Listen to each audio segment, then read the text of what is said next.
Hello students, how are you?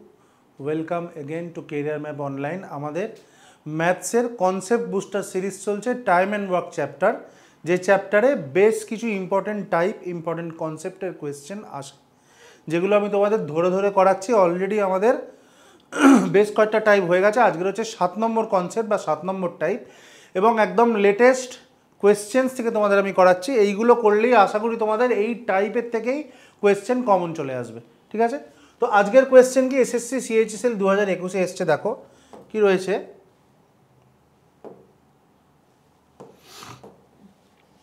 In 1/6 of the time that B takes to complete a piece of work, A can complete half of the same work. If working together they take 16 days to complete the work, তাহলে how many times shall B take to complete it alone? তাহলে প্রথমে আমাকে first লাইনে যে কন্ডিশনটা দিয়ে দিয়েছে, এইটাকে আমাদের শুধু একটু সুন্দর করে গুছিয়ে বসাতে হবে। বসালে পরে অঙ্কটা খুব সুন্দর শর্টকাট বা খুব সুন্দর কনসেপ্ট হয়ে যাবে, এবং এই একই ধরনের অঙ্ক ডেটা পাল্টে পাল্টে দেয়, যেটা আমি তোমাদের হোমওয়ার্ক একটা দিয়েছি। তোমরা আগে অঙ্কটা বোঝো, তারপরে হোমওয়ার্কটা করে অবশ্যই কমেন্ট সেকশানে উত্তরটা জানাবে, ঠিক আছে? কি বলেছে দেখো, in 1/6 of time that B takes to complete a piece of work, A can complete half of the same work. তাহলে বি এর সঙ্গে এর তুলনা করেছে, ঠিক? কি কি জিনিস তুলনা করেছে? ওয়ার্কের তুলনা করেছে আর টাইমের তুলনা করেছে। ওয়ার্কের তুলনা করেছে আর ডেজের তুলনা করেছে। কার ওপর তুলনা করেছে? বি এর ওপরে। তাহলে আগে আমরা যদি বিটা না ধরি, তাহলে এটা কি করে ধরবো? তাহলে বলেছে কি, in 1/6 of time that B takes to complete a piece of work, A complete half of that work. তার মানে বি যদি একদিন কাজ সময় নেয়, তাহলে এ তার 1/6 নিয়েছে। তাহলে বিটাকে আমি যদি 1 ধরি, এটাকে 1/6 ধরবো।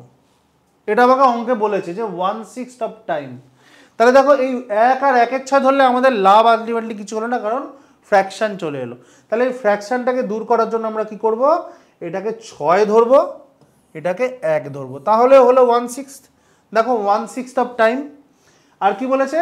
এ can complete half of the same work. তাহলে এখানেও সেম জিনিস, বি 1 ভাগ কাজ করে, এ হাফ কাজ করে, এটা আমরা ধরতে পারতাম, কিন্তু না ধরে আমরা কি ধরবো? যে বি 2টো কাজ করে, এ 1টা কাজ করে। তাহলে কি হলো? আমরা ফ্র্যাকশন এড়ালাম। তাহলে এবার অঙ্কটা আরেকবার পড়ো, যে in 1/6 of time that B takes to complete a piece of work, A can complete half of that work. তাহলে বি যা কাজ করে, এ তার হাফ কাজ করে, বি যে সময় করে, এ তার 1/6 কাজ করে, ঠিক আছে? তাহলে এটা কি বেরিয়ে গেল? 1টা কাজ করে 1 দিনে, কিন্তু এখানে বিটা কি হয়ে রয়েছে? 2টো কাজ করে 6 দিনে। তাহলে বিটাকেও আমরা 1টা কাজ কত দিনে করে বের করে নিই, তাই না? তাহলে হোল কাজ পেয়ে যাব। তাহলে বি যদি 2টো কাজ 6 দিনে করে, তাহলে 1টা কাজ কদিনে করবে? 3 দিনে করবে, ঠিক? এবার আমাকে কি বলে দিয়ে দেখো, working together they take 16 days to complete the work. Working together আমরা অলরেডি একটা ফর্মুলা জানি, যে এ একটা কাজ যদি এক্স দিনে করে, বি একটা কাজ যদি ওয়াই দিনে করে, তাহলে এ প্লাস বি কদিনে করবে? X into Y by X plus Y দিনে করবে। এই ফর্মুলাটাই এখানে পুট করব। কি পুট করব? এখানে আমাদের এর ভ্যালু কত আছে? এ একটা কাজ কদিনে করে? 1 দিনে করে। বি একটা কাজ কদিনে করে? 3 দিনে করে। তাহলে এ প্লাস বি টুগেদার কদিনে করবে? এক্স ইন্টু ওয়াই, মানে 1 into 3 by X plus Y, মানে কি হয়ে গেল আমার? কত হয়ে গেল আমার? 3/4 দিনে করে। এই 3/4টা কি আমাদের ধরা অনুযায়ী 3/4, এটা অঙ্কে কত বলে দিয়েছে? 16 দিন বলে দিয়েছে। তাহলে 3/4 মানে কত বলতে পারি? 16। এবার কি জানতে চেয়েছে? How much time shall B take to complete the work. তাহলে বি আমরা কত ধরেছি? 3 ধরেছি। তাহলে 3/4 মানে যদি 16 হয়, তাহলে 3 মানে কত হবে? সিম্পলি 4টা 16-এর সঙ্গে গুণ হয়ে যাবে, মানে 16 into 4, that is 64 days. Just এইটুখানি কাজ করতে হবে। আবার একবার বলছি, in 1/6 of time B takes to complete a piece of work, A can complete half of the same work. মানে বি যা কাজ করে এ তার হাফ কাজ করে, তাই জন্য 2 আর 1 ধরলাম। বি যে টাইমে করে এ তার 1/6 টাইমে করে, তাহলে আমরা 6 আর 1 ধরলাম। তাহলে বি দুটো কাজ করে 6 দিনে, এ একটা কাজ করে 1 দিনে।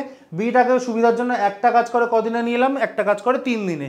তাহলে এবার দুজনে একসঙ্গে করবে, এইটা আমাকে অঙ্কে দিয়ে দিয়েছে, আমাদের ধরা অনুযায়ী বার করবো, তার সঙ্গে ইকুয়াল করে দেবো। তাহলে আমরা ফর্মুলা কি জানি, এ করে এক্স দিনে, বি করে ওয়াই দিনে, একসঙ্গে করবে X into Y by X plus Y. সেই ফর্মুলাটা বসিয়ে দিলাম, 1 ইন্টু 3 মানে 1 প্লাস 3 মানে 3/4, 3/4 মানে 16। তাহলে জানতে চাইছে বি একা কদিনে করবে, বি একা আমরা কি ধরেছি একটা কাজ কদিনে করে, 3 দিনে। তাহলে 3/4 মানে যদি 16 হয়, 3 মানে কত, 4টা গুণ হয়ে গেল 64 দেশ। দেখো আশা করি বোঝাতে পেরেছি। তাহলে হোমওয়ার্ক রয়েছে একটা, হোমওয়ার্কটা তোমরা অবশ্যই করবে, করে কমেন্ট সেকশানে জানাবে, জানালে পরে আমি বুঝবো যে আমার তোমাদের বোঝানোটা সার্থক হলো। ঠিক আছে, তাহলে তোমাদের অবশ্যই ভিডিওটা যদি ভালো লেগে থাকে তোমরা অবশ্যই লাইক করবে, লাইক করতে কিপটেমি করবে না। যারা সাবস্ক্রাইব করোনি, নতুন দেখছো, তারা অবশ্যই সাবস্ক্রাইব করো। আর কি, ভিডিওটা বিভিন্ন বন্ধুদের মাধ্যমে শেয়ার করো, যাতে তারাও এগুলো দেখতে পায়, জানতে পায়, শিখতে পায়, আমরাও একটু বেশি, আমিও একটু বেশি এনকারেজড হই। ঠিক আছে, এরকম টাইম অন ওয়ার্কের আরও বাকি টাইপগুলোর জন্য পরবর্তী ভিডিওগুলো দেখো। ভালো ভালো কিছু ভিডিও আসছে তোমাদের গাইড করার জন্য, যেমন ধরো বিগিনার্সরা যারা নতুন পরীক্ষা দিচ্ছ, তারা কিভাবে পরীক্ষার জন্য প্রিপারেশান নেবে তার স্ট্র্যাটেজি, যারা বেশ কয়েক বছর ধরে পড়াশোনা করছো রিপিটার, তারা কিভাবে সামনের পরীক্ষাটা সামনে এসে গেছে, সিজিএল কীভাবে প্রিপারেশান করবে তার স্ট্র্যাটেজি, বা ধরো মক টেস্ট দেওয়ার সঠিক পদ্ধতি কী, মক অ্যানালিসিস করার সঠিক পদ্ধতি কী। তো প্রচুর জিনিসপত্র তোমরা এখান থেকে বেনিফিটেড হবে। কোনো রকম বাজে কথা নয়, কোনো রকম সাইডলাইন কথা নয়, একদম মেন টু দ্য পয়েন্ট কথা তোমরা কেরিয়ার ম্যাপ অনলাইন চ্যানেলে পাবে। এরপরে আরআরবি ওরিয়েন্টেড স্ট্র্যাটেজি আসছে, তো তোমরা আমাদের চ্যানেল ফলো করতে থাকো এবং অবশ্যই ভালো করে পড়াশোনা করতে থাকো। Thank you, good lakh.